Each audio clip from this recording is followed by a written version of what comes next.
तो हरे कृष्णा, आपस से आपका हार्दिक स्वागत करते हैं आज की श्रीमद् भागवतम कथा में। तो आज हम पहले अध्याय का 19 श्लोक और आगे लेंगे। 19वां श्लोक। वयम तु ना वित्रप्याम उत्तम श्लोक विक्रमे यच्छृण्वन्ताम रस ज्ञानम स्वादु स्वादु पदे पदे। वयम वी टू बट न not Vitrapamah shall be at rest.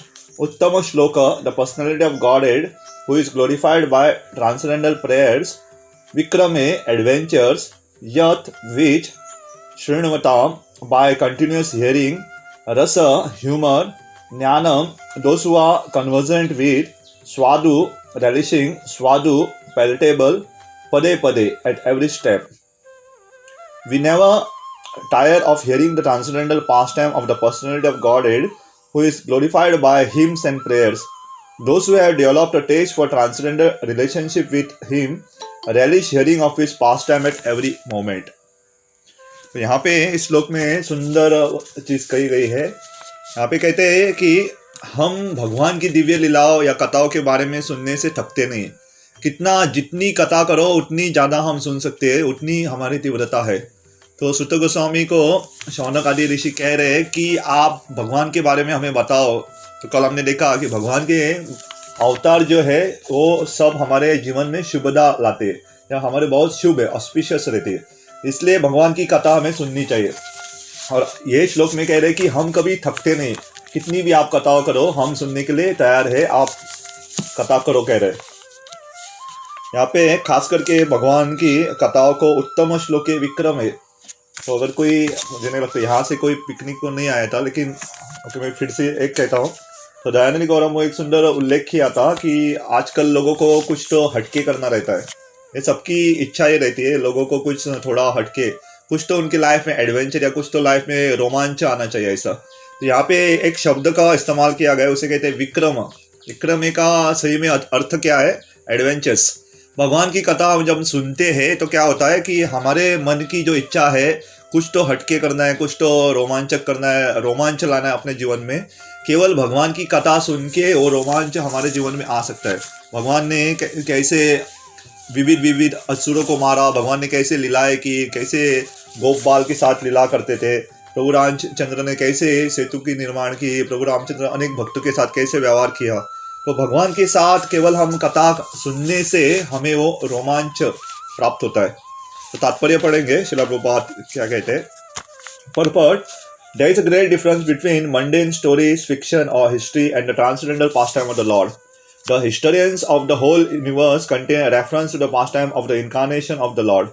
The Ramayana and the Mahabharata and the Puranas are histories of bygone ages recorded in connection with the pastime of the incarnation of the Lord and therefore remain fresh even after repeated readings.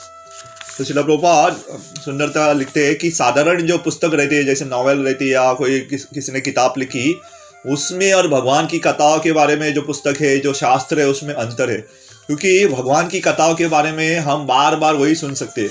अगर किसी ने, मुझे तो कभी novel वगैरह पढ़ने की आदत नहीं थी, अगर किसी ने समझो हैरी पॉटर पढ़ रहा है कोई, तो हैरी पॉटर समझो कितनी बार पढ़ सकता है? एक बार पढ़ा, दूसरी बार पढ़ा, तीसरी बार, एक 10-15 बार पढ़ के वो पक जाएगा, क्योंकि वापस वही, और उसे नया नया रस का अनुमति नहीं होगी। बहुत कम लोग हैं जो इतनी पढ़ सकते हैं। लेकिन भगवान की हम वही भागवतम, वही भगवत गीता हम बारंबार पढ़ रहे, कितने करोड़ों साल से पढ़ रहे, फिर भी हमें वो रस है बढ़ता रहता है। भागवतम मैंने भी पहली बार पढ़ा था, थोड़ा रस आता था, कुछ समझ में आता था। अभी दूसरी, तीसरी, चौथी बार पढ़ रहा, 5वीं बार पढ़ रहा, तो और ज़्यादा समझ में आ रहा है। तो जितना हम ज़्यादा पढ़ेंगे, जितना हम भगवान की कथाओं के बारे में ज़्यादा सुनेंगे, उतना हमारा जो आनंद है बढ़ता रहता है। और ये रहस्य है। और खास करके रामायण, महाभारत, पुराना, ये सब हमारे इतिहास है।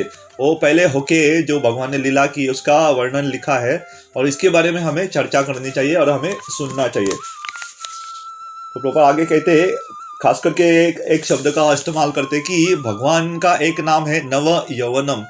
भगवान हमेशा ताजे रहते। हम कुछ भी इस संसार में लाए या करें, वो कभी थोड़ी देर तक ही ताज़ा रहता है, बाद में वो फीका पड़ जाता है, लोगों को पसंद नहीं आता है। हमारा हमारी सुंदरता देखो, या हम बाजार से सब्जी लाते या फल लाते, थोड़ी देर के बाद वो मुरझा जाते, उसे खाने लायक नहीं पड़ते। लेकिन भगवान की लीला ऐसी नहीं है, भगवान ऐसे नहीं है, भगवान की सुंदरता बढ़ती रहती है। इसलिए जितना हम भगवान के बारे में श्रवण करते हैं उतनी हमारे मन को सुप्रसिद्धि कहते हैं, संतुष्टि प्राप्त होती है। मुझे बहुत साल पहले याद है, कभी कभी हम घर में सांबार या रसम बनाते हैं ना, तो हाँ, मैंने एक घर में रसम बनाया था। तो रसम एक ऐसे, अगर कोई दक्षिण भारत की जो प्रसाद है वो खाने में पसंद है, तो रसम एक ऐसा व्यंजन है जिसे कोई नहीं ना नहीं कह सकता, बहुत सुंदर स्वादिष्ट रहता है। तो रसम चक्के मुझे तुरंत भगवान के श्लोक जो है, जो ययात्मा सुप्रसिद्धि संतुष्टि देते भगवान की लीला सुन के, वो याद आया। क्योंकि रसम भी संतुष्टि देता है, वैसे ही भगवान की जो लीला है वो भी कोई सुनता है या कोई पढ़ता है या कोई कहता है, उसे संतुष्टि प्राप्त होती है। यहाँ पे हम हर दिन आधा घंटे के लिए भागवतम सुनते, लेकिन अगर हम ध्यान से सुने, उस भावना से सुने कि भगवान और भागवतम में कुछ अंतर नहीं है, ये हमें पूरा ये आगे के श्लोक में आएगा कि जब भगवान अपने धाम में जाते हैं तो भगवान से लोग पूछते हैं कि आपने अभी तो गए, तो मार्गदर्शन कौन करेगा। भगवान कृष्ण तो अपने सब सारथियों को, सब अपने पार्षदों को लेके अपने धाम गोलोक वृंदावन में वापस जाते हैं। लेकिन यहाँ पे कलयुग में मार्गदर्शन या भगवान को या लोगों को दिशा कौन दिखाएगा। तो शास्त्र में कहा गया है कि सूर्य रूपी भागवत, ये भागवतम जो है एक सूर्य के प्रमाण उसका उदय हुआ है, और ये भागवतम सबको दिशा दिखाएगा। अगर पहले के ज़माने में ऐसा नहीं कि लाइट वगैरह नहीं रहती थी, करंट नहीं रहता था, तो किसी को दिशा दिखाने सूर्य जब उदय होता था तो सबको साफ साफ दिखाई देता था, और सूर्य अस्त हो जाता था सब अंधेरा आता था। तो ये ज्ञान का प्रकाश, ये सूरज जो है श्रीमद् भागवतम है। इसलिए हमें हर दिन श्रीमद् भागवतम पढ़ना चाहिए या सुनना चाहिए। Bhagavatam repeatedly For example, anyone may read Bhagavad Gita or Srimad Bhagavatam repeatedly throughout his whole life and yet find in them a new light of information. Mundane news is static, whereas transcendental news is dynamic. Inasmuch as the spirit is dynamic and matter is static. तो प्रभुपाद भी वही कह रहे हैं कि भगवद गीता का जो ज्ञान है वो पूर्ण हमें संतुष्टि प्राप्त करता है, और हम बारंबार उसे सुन सकते। भगवद गीता को हम बारंबार सुन सकते, भागवतम को बारंबार सुन सकते हैं, और वो हमेशा नया रहेगा।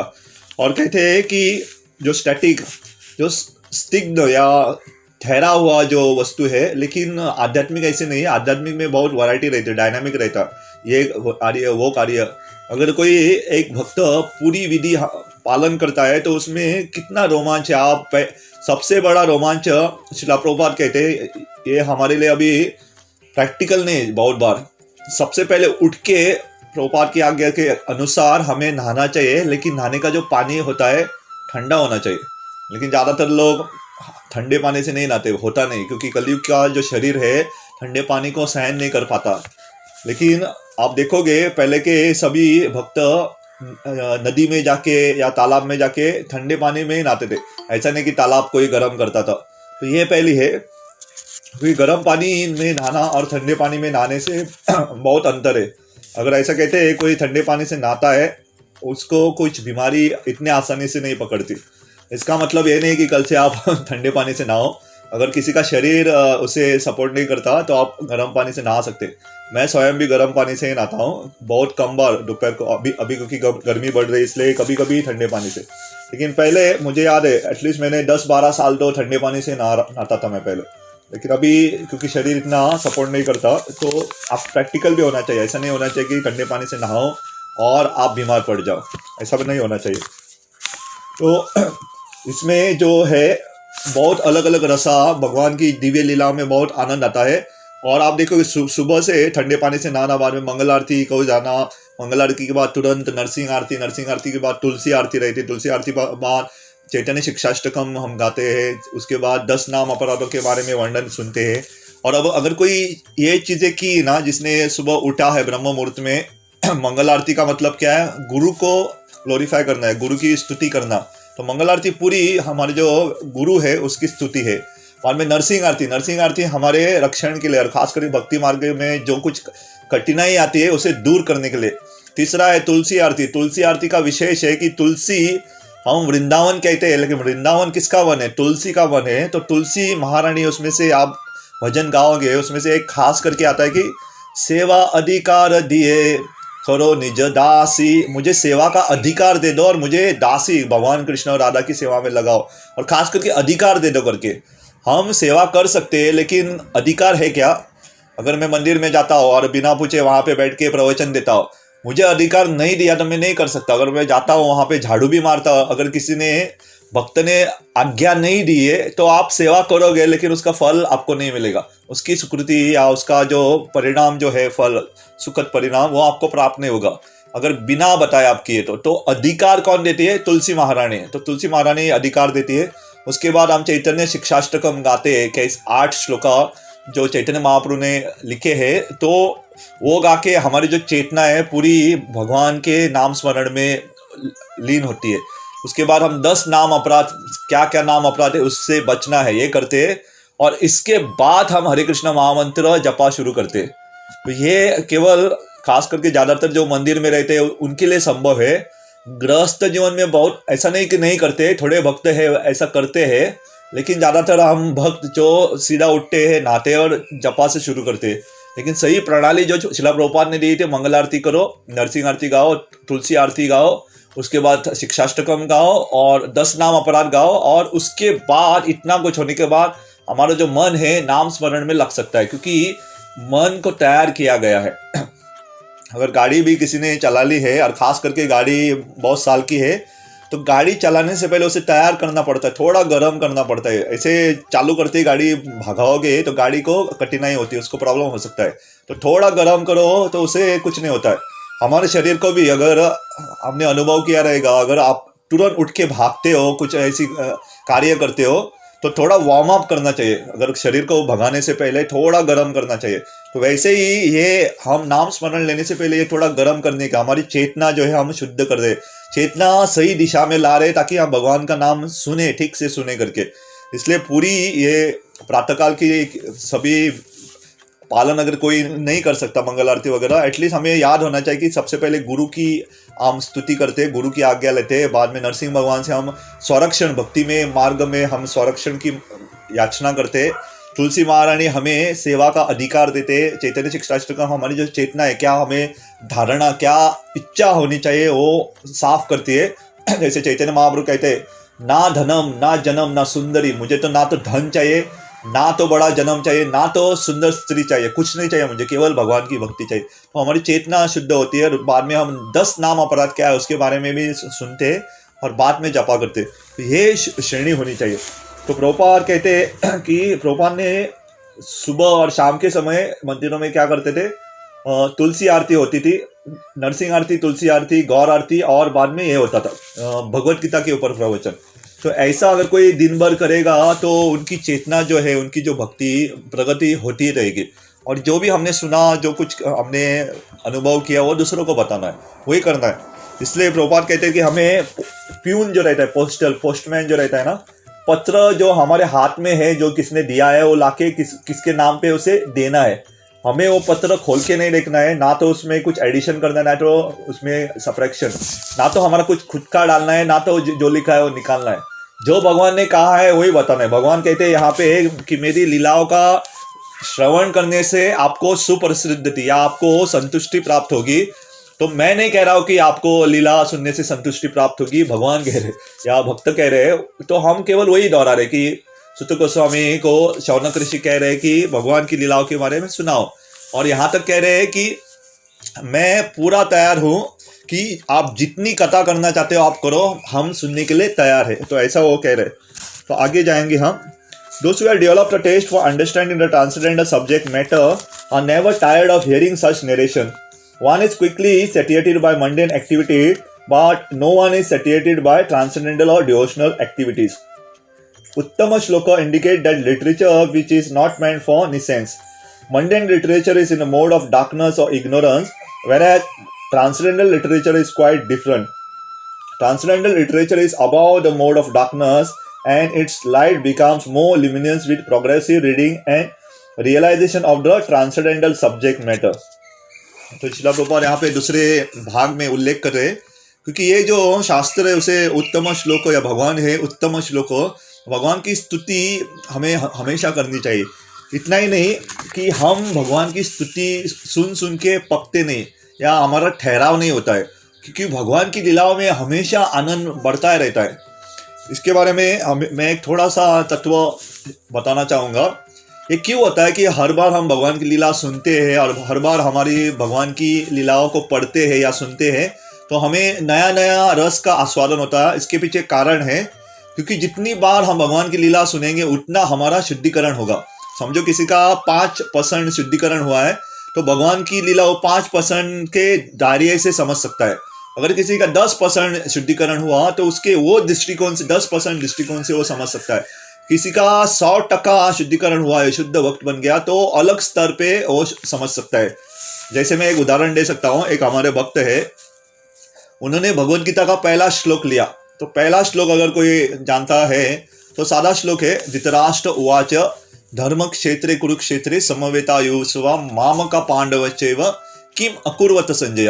कि धृतराष्ट्र पूछ रहे संजय को कि मेरे और पांडु के पुत्र कुरुक्षेत्र के युद्ध में वहां पे है और उन्होंने क्या किया उसके बारे में पूछ रहे। तो ये भक्त थे, उन्होंने ये श्लोक पढ़ा और उन्होंने जो प्रवचन दिया, तात्पर्य उनका दिया, उन्होंने राधा कृष्ण की लीला को उन्होंने संबंध दिया उसे। तो हम जब पढ़ते हैं धृतराष्ट्र, हम जब सुनते हैं कि वहाँ पे पांडु पुत्र है, दुर्योधन है, हमें वहाँ पे राधा कृष्ण नहीं दिखते हैं। लेकिन जिसका स्तर बहुत बढ़ चुका है वो कहाँ पे भी भगवान की लीलाओं को देख सकते हैं। क्योंकि ऐसा कहते हैं भगवान की और भगवान की जो पैराफिनल या भगवान के संबंधी जो भी रहते, भगवान के भक्त पकड़ो या भगवान की बांसुरी, भगवान के गदा, भगवान का धनुष्य, ये भी भगवान की दिव्य लीलाओं के बारे में हमें कनेक्ट करने के लिए मदद करते। तो इसलिए मैं कहता हूँ जो हमारा स्तर रहेगा उस स्तर पे हम समझेंगे। अगर हमारा शुद्धिकरण कम है तो हम कम स्तर पे भागवतम को समझेंगे या भगवद गीता को। हमारा शुद्धिकरण जैसे जैसे बढ़ता रहेगा हम ज़्यादा समझेंगे। इसलिए जितनी बार हम पढ़ते उतनी बार हमें नया कुछ समझ में आता है।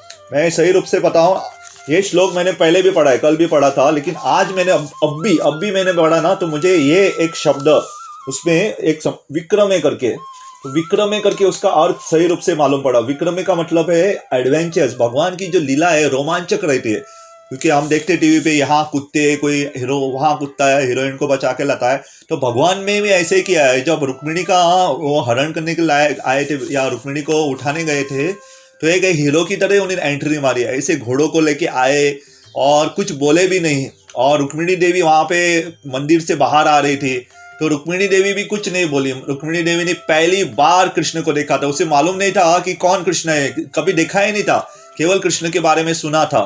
तो वो सबको देख रही थी, लेकिन जब उन्होंने भगवान कृष्ण को देखा तो तुरंत समझ गए कि ये मेरे प्राणनाथ है, ये मेरे स्वामी है। तुरंत उसके रथ पे चढ़ जाती है। उन्होंने पूछा नहीं आप कृष्ण हो क्या, मैं आपके रथ पे चढ़ूं।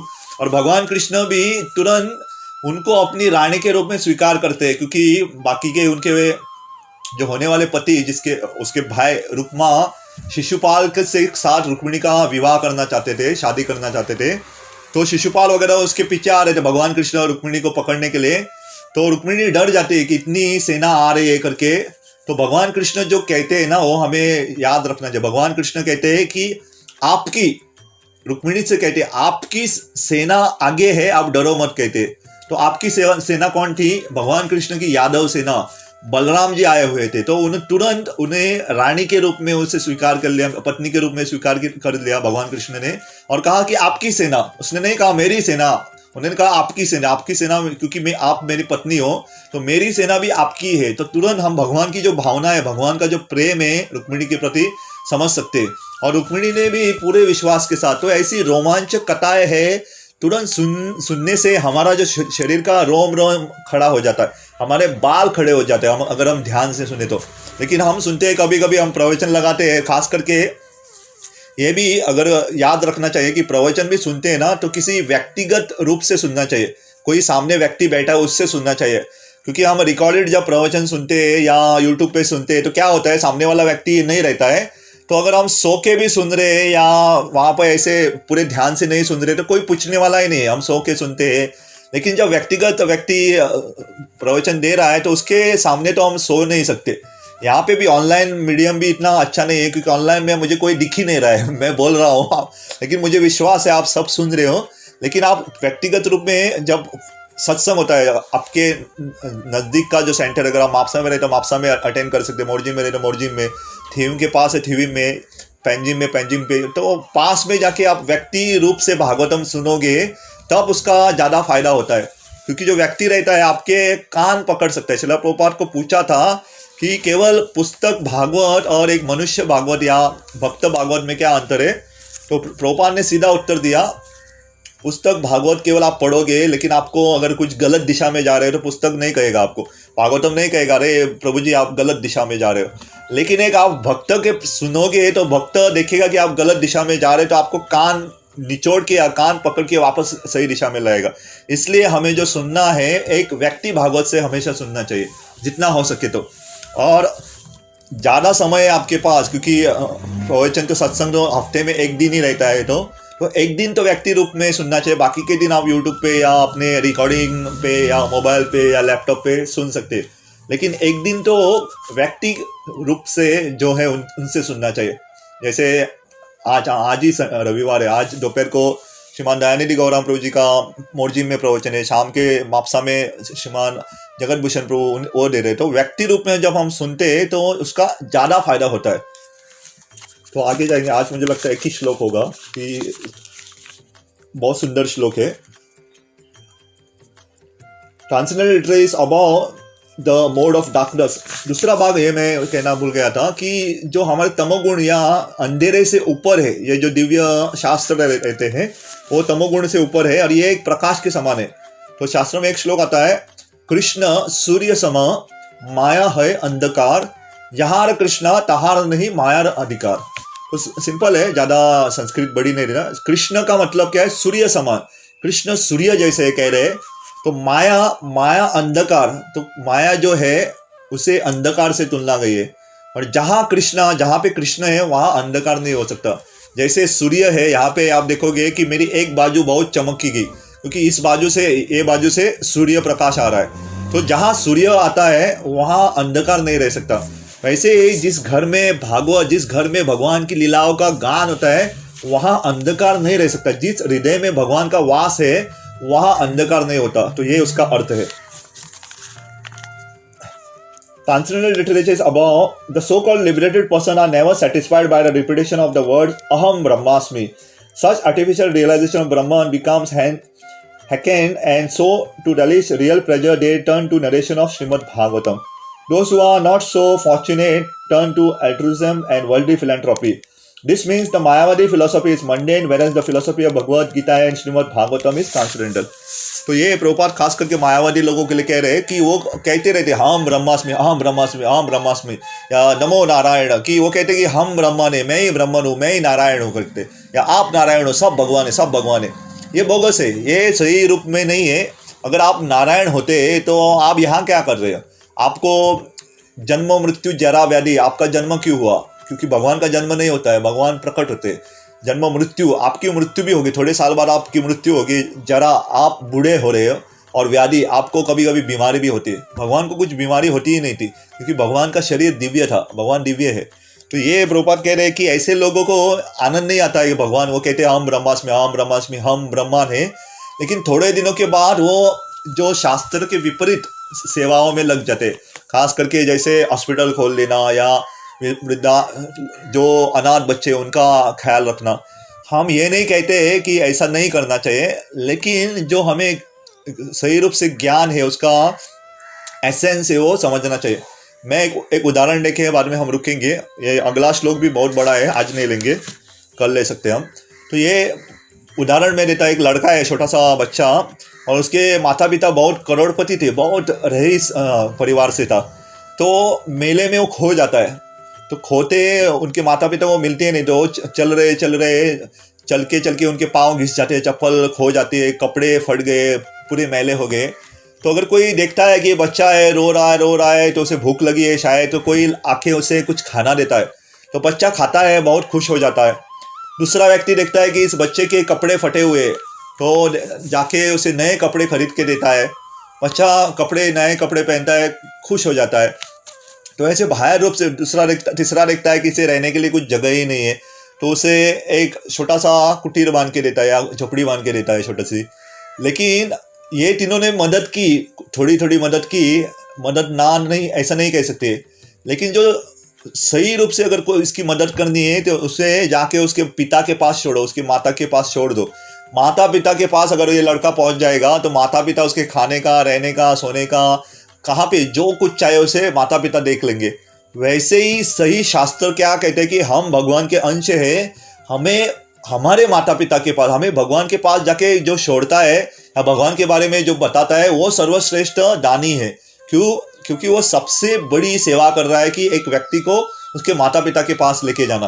तो हम ये जो चर्चा करते हैं कि हमें पूरा विश्वास होना चाहिए कि और हमें उस स्तर पे भी कार्य करना चाहिए कि कृष्ण तुम्हार माता, कृष्ण तुम्हार पिता, कृष्ण तुम्हार प्राण धन, कृष्ण हमारे माता, कृष्ण हमारे पिता और कृष्ण हमारा प्राण धन है। तो भगवान के लिए हमें कुछ भी करने के लिए आगे पीछे नहीं सोचना चाहिए। जैसे कल हनुमान जयंती थी, तो हनुमान जी राम की सेवा में कुछ भी करने के लिए तैयार थे। तो हनुमान जी जब सीता माता को मिलते हैं और सीता माता पूछती है कि आपका सही आकार क्या है, क्योंकि जब हनुमान जी मिले सीता माता को एक छोटे बिल्ली के साइज के थे। जैसे ही उन्होंने सीता माता को प्रस्ताव दिया कि मैं आपको लंका से भगवान राम के पास लेके जाऊंगा, तो उन्होंने अपना शरीर बहुत बड़ा बड़ा लिया। तो सीता माता पूछती है कि आपका शरीर छोटा है या बड़ा है या अभी मेरे जैसा है, कितना बड़ा है आपका शरीर। तो हनुमान जी कहते हैं कि राम की सेवा में मैं चाहे तो सबसे छोटे से छोटा शरीर ले सकता हूँ और चाहे तो सबसे बड़े से बड़ा शरीर ले सकता हूँ, तो किस लिए? राम की सेवा में। तो हनुमान जी बहुत साफ, उनका जो चेतना बहुत साफ थी, उसे मालूम है कि राम की सेवा में नम्र काम करना है तो नम्र सेवा कर सकते, या बड़ी सेवा करनी है बड़ी भी सेवा करते थे। तो वैसे ही हमें भी साफ होना चाहिए कि नम्र सेवा, जैसे अगर कोई कहे कि मंदिर में आप बर्तन घिसो, झाड़ू मारो, तो हमें ना नहीं बोलना चाहिए। या कोई कहे आपको बड़ी सेवा जैसे कीर्तन या प्रवचन दे दो या मैनेजमेंट का भार देख लो, तो ऐसी सेवा के लिए भी ना नहीं बोलना चाहिए। क्योंकि इस्कॉन में एक ऐसी सेवा है जो उसमें बहुत गालियाँ मिल सकती है, मैं कह सकता हूँ, और वो है मैनेजमेंट। क्योंकि कोई ना कोई तो नाखुश हो जाता है, लेकिन कोई गुरु की आज्ञा से, अपनी अधिकारी के आज्ञा से अगर ये सेवा लेता है ना, तो सबसे ज़्यादा प्रगति जो होती है ना, वो ऐसे व्यक्ति की होती है जो बाकी के भक्तों के सब सुविधा प्रदान करते हैं। वो मीन्स मैनेजर, जो मैनेजर्स रहते हैं खास करके, जो बाकी भक्तों को सुविधा प्रदान करते हैं, उनसे उनको ज़्यादा प्रगति होती है। क्यों? क्योंकि वो सबकी भक्ति के उनकी सुविधा प्रदान करते हैं, उनको देख रहे कि उनकी भक्ति ठीक से हो रही है। तो ये जो रोल लेना भी, आप कार्य लेना, ये बहुत बड़ी सेवा है, ऐसा ही नहीं कह सकते। क्योंकि आपकी जिम्मेदारी होती है कि सभी भक्त जो है ठीक से नाम स्मरण करें, ठीक से प्रभुपाद की पुस्तकें पढ़े, ठीक से प्रभुपाद या बाकी के आचार्यों के प्रवचन सुने, ताकि आप ठीक से भक्ति कर रहे हो नहीं, ये देखना उनका कार्य होता है। ज़्यादातर हमारे गुरु के अनुभव से मैं कह सकता हूँ, जैसे हमारे गुरु राधानाथ स्वामी महाराज, वो कभी पूछते नहीं हमें, अभी तक कभी हमें पूछा नहीं कि आप 16 माला ठीक से कर रहे हो, आप नियमित रूप से शिला प्रभुपाद की पुस्तक पढ़ रहे हो या आप प्रवचन सुन रहे हो, कभी पूछते नहीं। तो हमने इनको पूछा था कि आप ऐसा कभी पूछते नहीं, इसका कारण क्या है? तो उन्होंने कहा कि मैं पूछता नहीं क्योंकि मुझे आप लोगों के विश्वास है, मैं पूछता नहीं क्योंकि आप सब पे मुझे विश्वास है कि आप नाम स्मरण ठीक से करोगे, मुझे विश्वास है कि आप प्रभुपाद की पुस्तक रोज पढ़ोगे, और मुझे विश्वास है कि आप प्रवचन भी सुनोगे। तो इतना हमारे गुरु ने हमारे ऊपर विश्वास रखा है, तो उनके विश्वास के ऊपर हमें विश्वास रख के हमें अमल करना चाहिए। इसलिए हम भगवान का नाम स्मरण सुबह सुबह प्रातःकाल में करते, इसलिए हम ये भागवत की कथा पढ़ते सुनते हैं। तो ये कार्य हम गुरु का विश्वास ना तोड़े इसलिए करते। तो इसलिए क्योंकि ऐसा अगर कोई करता है तो गुरु की कृपा उसे सहज प्राप्त होती है। तो गुरु आप देखोगे कि यहाँ आके देखेगा नहीं, मापसा में आएगा नहीं, मोरजिन में नहीं आएगा देखने के लिए आप पढ़ रहे हो या आप जपा ठीक से कर रहे हो, नहीं। आपके हृदय में जो है परमात्मा, उसे चैत्य गुरु कहते, वो भी गुरु ही है, चैत्य गुरु है, चैत्य भगवान जो आपको हृदय में है, परमात्मा स्वरूप में आपको आपके सब देखते। अगर आप भूल भी गए, आपने कुछ पढ़ा या लिखा या आपने कुछ प्रवचन सुने, लेकिन वो चैत्य गुरु भूलता नहीं है और आपको उचित समय पे वो आपको याद दिलाएगा। तो ये आज के लिए एक ही श्लोक हुआ, लेकिन आज का श्लोक सुंदर था कि सभी साधु लोग कह रहे हैं, खास करके सौनक आदि ऋषि कि हम थकते नहीं भगवान की कथा सुनने में, जितना कथा करना है आप करो, हम सुनने के लिए तैयार है। तो अगर ऐसे आश्वासन अगर कोई देता है ना कि आप कथा शुरू करो और हम सुनने के लिए तैयार है, तो कथाकार को भी उत्साह होता है, अरे ये कथा सुनने वाले इतने उत्साही है, समय की पाबंदी नहीं। अगर कथा सुनने वाले बार बार घड़ी देख रहे, अरे कितना टाइम हो गया, कितना टाइम हो गया, ये कितनी देर से बोल रहा है, ये रुकता ही नहीं। लेकिन फिर भी क्योंकि हम एक इंस्टीट्यूशन में है, तो हमें टाइम पे शुरू करना, टाइम पे समाप्त करना भी पड़ता है, क्योंकि लोगों को दूसरे कार्य भी रहते हैं। लोगों आते हैं पहले कलयुग में, वो सबसे बड़ी बात है। अगर देरी से हर दिन हो गया तो लोग आएंगे नहीं कभी कभी, इसलिए हम शुरू टाइम से करते हैं। यहाँ पे भी मैं 8 बजे हम शुरू करते हैं, 8:02 को मैं स्टार्ट करता हूँ, और ज़्यादा से आज 8:34 हुए, तो 8, साढ़े 8, 8:34 से 8:35 को हम समाप्त करते, तो आधे घंटे में हम करते। तो हम रुकेंगे, तो कल हम आगे के श्लोकों को जाएंगे।